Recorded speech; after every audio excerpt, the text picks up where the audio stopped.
Welcome to How Do They Afford That, the podcast that peeks into the financial lives of everyday Australians. I'm Michael Thompson. I'm a writer and the co-host of the podcast Fear and Greed Business News. And as always, I'm with Kenna Campbell, financial planner and founder of Sugar Mama TV, the financial literacy platform covering YouTube, and podcasts and books, Instagram, Threads, TikTok, keynote speeches and more. Hello, Kenna. Good morning. How are you? I'm very well, thank you. And I'm excited about today's topic because we are talking today about investment clubs. Now, I kind of think, and maybe I'm completely wrong with this because I do have a tendency to go off half-cocked with assumptions on this show, but I kind of think of investment clubs as like book clubs, kind of where everyone kind of gathers together to discuss a book that everyone's read, preferably my book. But instead of talking about a book in an investment club, you're talking about investments. And so from the bit of research that I did do, I could see that a lot of investment clubs kind of pool their money and then invest as kind of one single unit. So I wanted to know from you today whether it is worth finding one of these clubs. What's the benefit? Are there any risks in joining an investment club? That is what we're getting into today. So let's do the disclaimer just to be safe. Oh, yeah, definitely. So before we do that, just a quick mention that as you're listening, please know that anything that we talk about today is always general in nature. It is never personal, investment, strategic, or product advice. It is purely for financial education purposes only. Absolutely. We don't know anything about your financial situation, the deadline for all of your financial goals and dreams. So please always reach out to a financial planner and ask them for personal advice. All right, the big question, how does an investment club work? And really, was I right in comparing it to a book club? You actually nailed it. I couldn't have done a better job myself. And this is the shortest episode of How Do They Afford That? Because we're going to finish it right now before I disgrace myself with an inaccurate assumption. All right, to answer your question as to how investment clubs work is normally they look at the goals first. So what's the key objective? Is it to make quick profit? Is it to make passive income? Is it to look at ethical investments? So they'll look at the actual goals first, and then they have to look at the time frame. Do they want to make money within a year, or have they got a 10-year time frame, or even longer? Then from that, they can start to analyze risk. How much risk are they willing to take? And that then leads them on to, what is then the best investments? And what's the strategy behind those investments? Will they go and throw a whole pile of money in one hit, or will they strategically invest once, every month or once every 6 months? And often, depending on the style and structure of these investment clubs, they may have like a voting system. So, the members need to vote, okay, well, look, we think we take this much risk and we invest perhaps, X amount of dollars per 3 months or per 6 months. So it really does depend on the people involved and making sure that obviously everyone's on the same page with that goal and the time frame. And so does that then mean that it is kind of that case where people come in and they pool their money? So you essentially kind of come into a group, an investment club, you make a regular monthly contribution or something like that because clearly, as you're probably guessing right now, I do not have a firm grasp on how these work, but I'm guessing that you would make kind of like a monthly contribution to it, and that goes into the big kind of the pool, the kitty, and then from there, that is invested based on those goals, whether it's kind of ethical or kind of growth and the time frame and all of those, but the beginning is that people all chip in some cash. Yes, and some may even have like an entry fee as well. So whilst you may commit to, say, $1,000 per month, there may be an initial buy-in of, say, $5,000. And that's all obviously in the rules and the procedures and the administration side. So you'll know that before you actually sign up. Okay. So how does then an investment club decide what they're going to invest in? Is it because for me, it would be very, very hard to get agreement. I suppose if everyone knows what the goals are, and if you are, say, an ethical investing club, or whether you're a growth investing club and you've got these goals very clearly defined, then maybe it would narrow it down more as to what you're going to be investing in. And I suppose then it does just go to a vote. Absolutely. I mean, as I just explained, you have to sort of start from the beginning and work your way through. And as you go through each step and understand more and more about what you want and what everyone's objectives are, it starts to narrow down, the list of appropriate investments. And that's how you kind of land on a common strategy or investment asset class.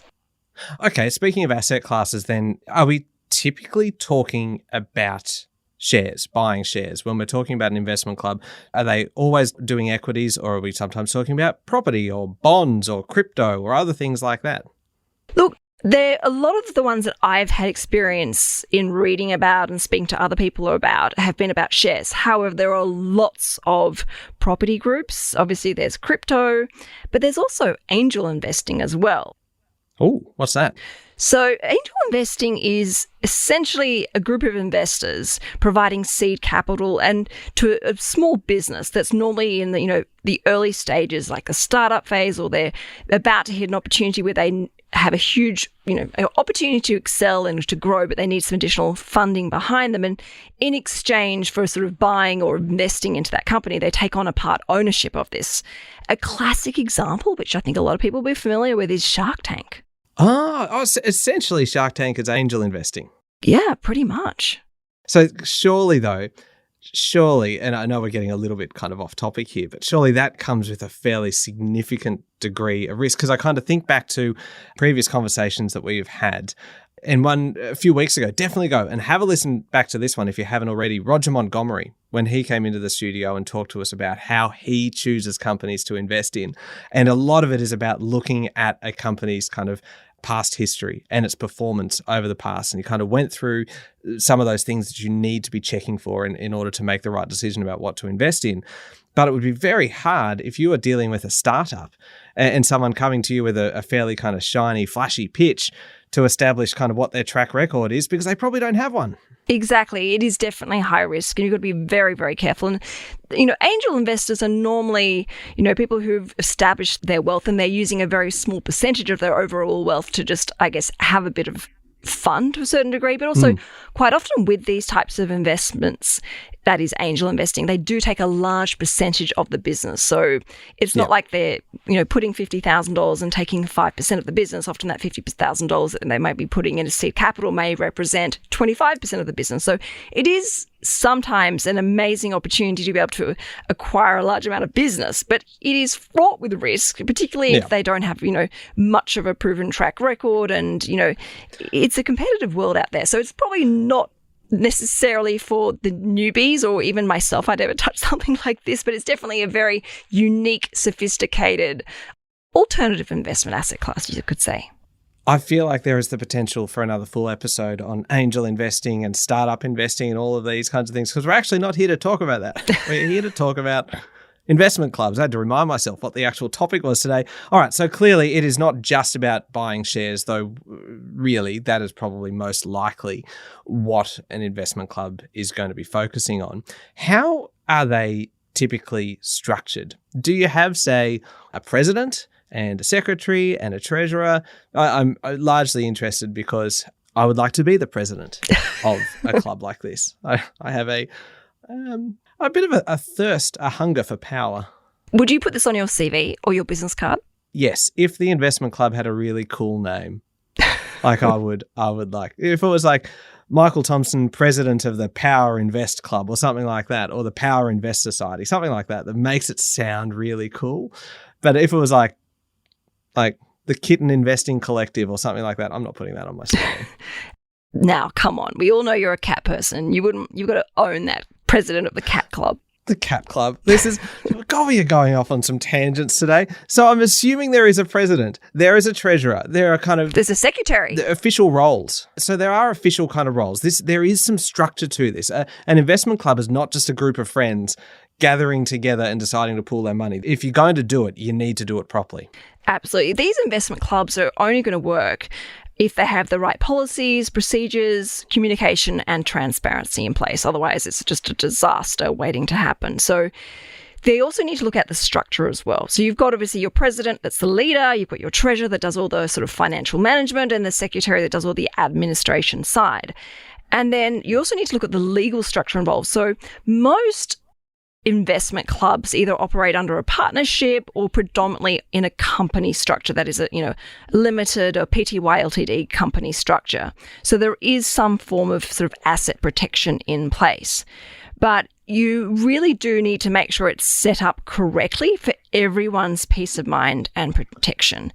And then, of course, when it comes to voting, how much weight do the members have? Is it a democratic system or is it an expert-led system where you've got, Or does the president get the deciding vote? Well, quite possibly under, an expert-led one, or is it a hybrid of the two different styles? So, that it's particularly interesting when you've got a large team, or not necessarily a lot of sort of experts in the club, and everyone's got their own sort of opinions and ideas and strategies. You need to make sure you're all coming on the same page and everyone's happy with what those final decisions are, because it is actually, at the end of the day, it is your money in this investment club. So you need to be paying attention and making sure you understand what other people are agreeing to do with your money.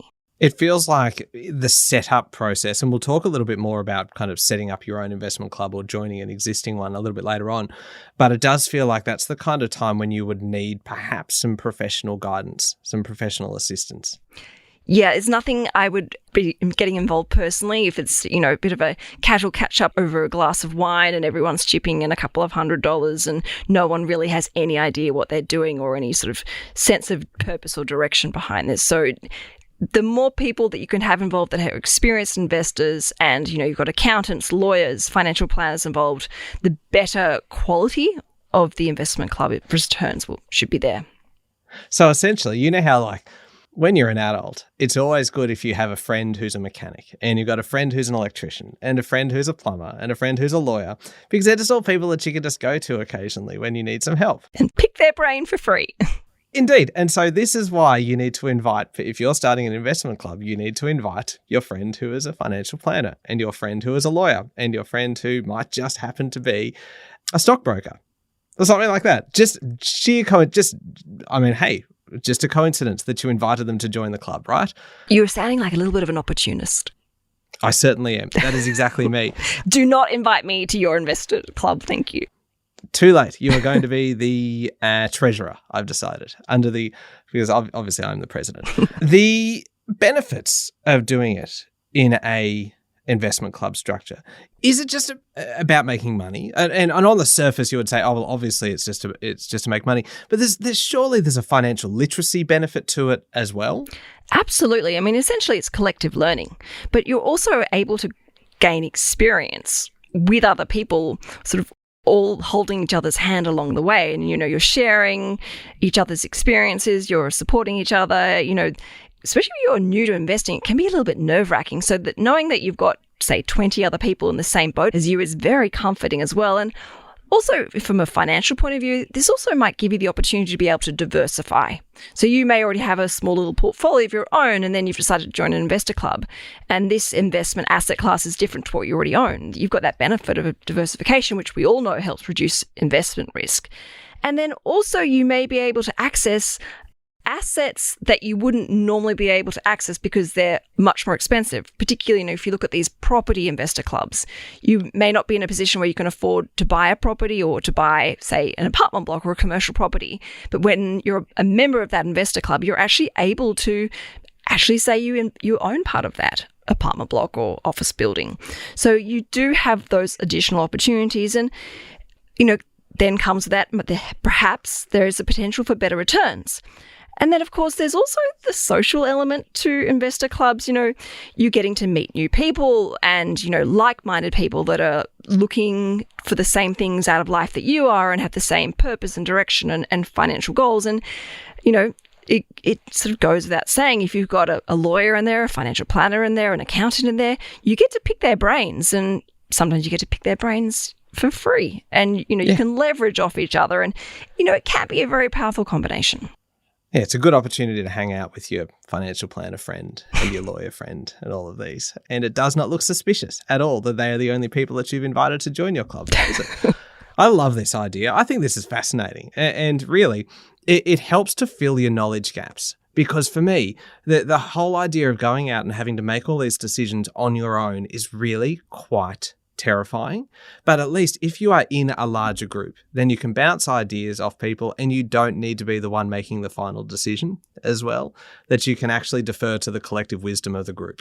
And look, if you're having, a bit of a moment of panic or concern because you've seen something on the news or a headline, you've got 20 other people to call to and say, hey, did you see this? Do we need to be worried about that? And you've got someone who can sort of calm you down, make sure you understand what you're doing again, and give you a sense of, I guess, confidence and faith as to the reason why you're doing it and the importance of, investing for the long run and being in the market, not trying to time the market. So, there is an indirect value that I think also is forgotten about with the benefit of investor clubs. Yeah, there's a lot of kind of good reasons to get involved. We're going to take a quick break. And afterwards, I want to ask you about some of the reasons not to get involved, some of the risks, the tax implications, all that kind of thing. And also, how do you get your money out at the end of it? If you want to leave, how do you actually take your money out and run? Or is it just lost into the depths of the investment club forever, unless you're the treasurer and are able to somehow embezzle it out, which I'm sure is not something that you are going to endorse or even recommend. We will take a very quick break. I'm sure I'm going to be reprimanded during this break, and we'll come back in a second.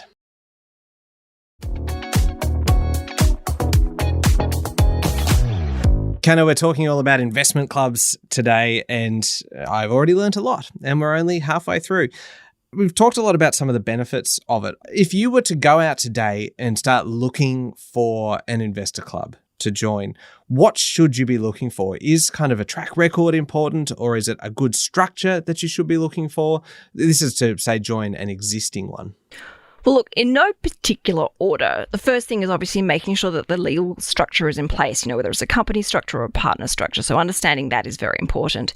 Then you want to look at the qualifications and the experience of the people involved, obviously, particularly the president, the treasurer, and the secretary, so that that they know what they're doing and they've actually got some, past returns. And when it comes to looking at past returns, you don't just look at the last year's return or year before that. You need to go fairly sort of back in time, 7 years, 10 years, to get a much clearer indication of the returns on average, but also the consistency of those returns, and also sort of any costs involved as well. And the other thing you need to look at, and I think a lot of people forget this, is how much commitment and time is needed from you as a member. How much money do you have to put in initially? How much are you going to have to put on a regular basis? Can you afford that? What if something changes in your situation? You can't actually commit to those sums anymore. So you've got to really do your research, not just about the investor club, but also about your situation. And who are the members? How many members are involved? And most importantly, what to do if something goes wrong. What protection is in place? Is there a policy, to lodge a complaint? Is there anyone that's legally liable here? Especially, is there a financial planner involved providing advice behind this? Is it properly registered? And if you do get your money out, is there a robust document or strategy that you can follow that lets you know, okay, if I need to get my money out, how much notice do I have to give them? How much time do I have to wait? And how do they work out the valuation at which my money is withdrawn? Or do I have to wait until someone is willing to take my spot in the investor club? So it's... Is that often how it works to get your money out, that you'd have to wait until someone else takes the place so that the overall kind of pool of investing capital doesn't go down? It's a really good question. So it's going to depend on the underlying asset in the investor club. So if you've got something like property and there isn't sufficient cash reserves in the investor club and someone goes, look, I need to pull out my 10%. Now, they can't sell 10% of that building. So they've got to have cash reserves. And if they don't have cash reserves, they're going to have to say to that person potentially, you're going to have to wait until someone wants to come in and take your spot. And then how do they work out the valuation of that property? Because normally the only two times we know the true value of a property is when we buy and when we sell, and the other members may not necessarily want to sell. And, the other thing I'd look for is, what's the turnover of members? Oh, yes. It's like when you're looking at a new job, if you see a potential new employee that's got a high turnover of staff, that's, often a red flag. So, these are all the sorts of things you've really got to consider before you commit. It's a bit of a relationship, a bit of a financial marriage here we're talking. It's a marriage with a whole bunch of people in it. It's actually quite a kinky prospect, isn't it? I don't think I've ever heard you heard the word kinky. Yes, I know I'm not particularly comfortable with having said it now. So have you seen this go wrong then? I mean, you listed a whole lot of scenarios there where things could go wrong. Have you actually seen it go kind of a bit sour? I haven't seen it personally go sour, but I have read lots of stories in the news, online, where things have gone wrong. So it really kind of seems like this is more something for the social side of it and the education side of it than actually making money. Essentially, you're kind of testing and learning different strategies that you might actually then use in your own personal investing. Yeah, I'd say this is an educational tool and one that could definitely get you on your way to investing, and you can build upon it from there. All right, one last question, and this one is probably really obvious. There are going to be tax implications for this, are there? Because you are making money and that is going to be taxable. Am I correct? You are correct. And that tax rate will depend obviously on the structure. So most investor clubs have a company tax structure, which means the tax rate's about 30%. So capital gains tax and income tax apply. However, you may get some franking credits along the way if you are investing in Australian industrial shares, which we've spoken about with Peter Thornhill in our previous episodes. Okay, I've learnt a fair bit here. The fact that this is actually a lot more professional than I thought. I would hope so. We're talking about people's hard-earned money here. Yeah, I know, but when you hear about kind of investor clubs and stuff, you just kind of, and maybe it was the comparison with book clubs that kind of sent me in the wrong direction with that, because I kind of had this picture of something really quite casual where everyone just kind of sits around and has a glass of wine and says, oh, what shares should we buy this month? That kind of thing. Whereas like a footy tipping competition. Yeah. But in reality, like especially when you are setting up a company or you're setting up a partnership and you've got the tax implications and you've got to have these roles, the president and the treasurer and the secretary and all of these kind of things, there is a lot more structure to it and a lot more formality to it than I think. And so I've certainly learned that. The other thing I've learned from this episode, Canna, is that you should never join an investment club of which I am the president because clearly if my ideas about investor clubs kind of make their way into the constitution of that investor club, then you don't want to be anywhere near it. Is there another thing that we should be considering? Is there an alternative to an investor club? There are, and they're also quite financially friendly and quite time efficient. So and also great for anyone that's a bit of a commitment phobic and has trust issues. So, looking at meetups, investor meetups where they meet up at a location and talk about common ideas and strategies and goals and what they're finding working, what's not working. And, it's many brains on one problem and always helps, I guess, create or birth a solution for everyone to benefit. And then, of course, there's forums. And there are so many groups online. So even if you jump on Facebook, there are thousands of sort of unofficial investor clubs where people are talking about different ideas, they're sharing different reports, different insights, different concepts. It really is quite amazing. Even like the ATO have a portal where you can ask questions as well. So there are lots of financially friendly, time efficient sort of communities and groups that you can lean on and be a part of to really help raise your personal financial literacy bar. But you do need to be careful, particularly, say, with those Facebook groups and things, that you are not essentially taking financial advice from people who may only know as much as you do, but have just kind of read something of interest or is just kind of putting forward something for discussion rather than you instructing you on how to invest. Of course, you've got to look at everything with a grain of salt and obviously have common sense cap. But if you want to look at hearing and gaining different insights and different experiences and obviously a sharing of information that's only going to contribute to you becoming a better investor, these are definitely places to look at and to, go far and wide so that you get a good cross-section of opinions. Okay. All right. Investment clubs. Hey, who knew there was so much to them? I certainly didn't, as we discussed. So really, these are the first step is to make sure that you've got a goal. Make sure that you kind of know where everyone is on the same page, that whether it's an ethical investing club or a kind of one that's really going for growth, all that kind of thing, and the time frame, that everyone is on the same page, that you're starting kind of with that, because that will inform the strategy, that really there is a lot of structure to them, that there is a president, a secretary, a treasurer, and that chances are you are going to vote on what you are going to be investing in, and that there's going to be a minimum commitment, and you're going to need to be putting money in every month, for instance. Perhaps I think you referred to the potential for a buy-in initially, an initial contribution. There's a lot of benefits, as we discussed, to doing it together. That it is as much about, if not more, about financial literacy and kind of testing and learning new investment strategies than it is about actually making money. That really you should be using this as an opportunity to learn from other people and learn with other people and just to try and make a profit.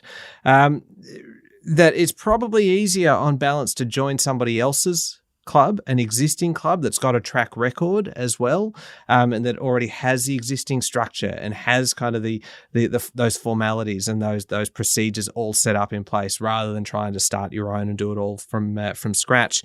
And that there are tax implications, and there is a whole lot of things that you need to be aware of. For instance, what happens if you need to get your money out? And that might be at kind of short notice, that you need to be kind of aware of what the buy-in is, the process of contributing money, and at the other end, the process of getting your money back out. And perhaps consider something else. Perhaps consider those forums online or investor meetups, which when you were describing that, Canna, an investor meetup, I think, is actually probably more in line with what I thought an investor club was. So I'm actually thinking of holding my own investor meetup. Oh, really? I want to do that sometime this year. Stay tuned. Or we could do a podcast. We could do a podcast version of it, couldn't we? We could. Oh, maybe. Look, we're coming up with a whole stack of good ideas this episode. This is why the importance of, collaborative learning. That's right. Now, do you have for us a savings tip this week?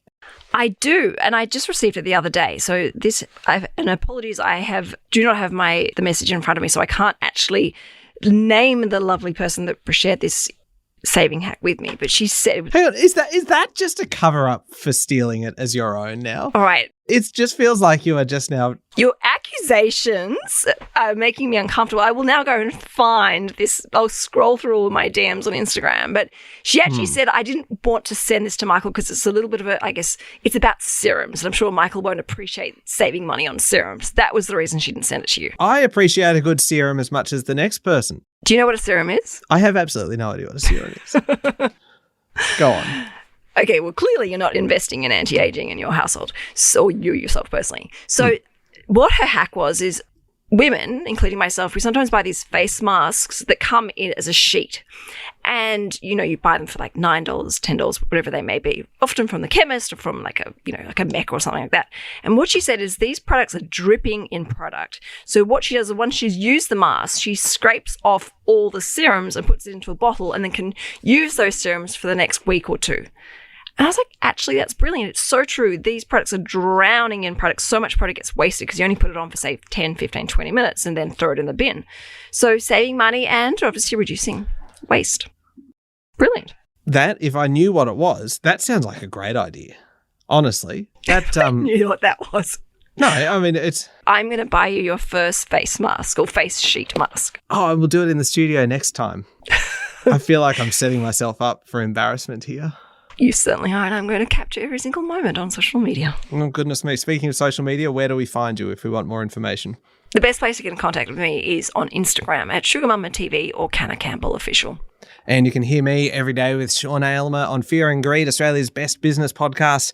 Thank you very much for listening to How Do They Afford That? Remember to hit follow on the podcast. And the very best thing you can do to help us out is to tell somebody else, or better yet, send them this exact episode and say, hey, listen to this, give this a go.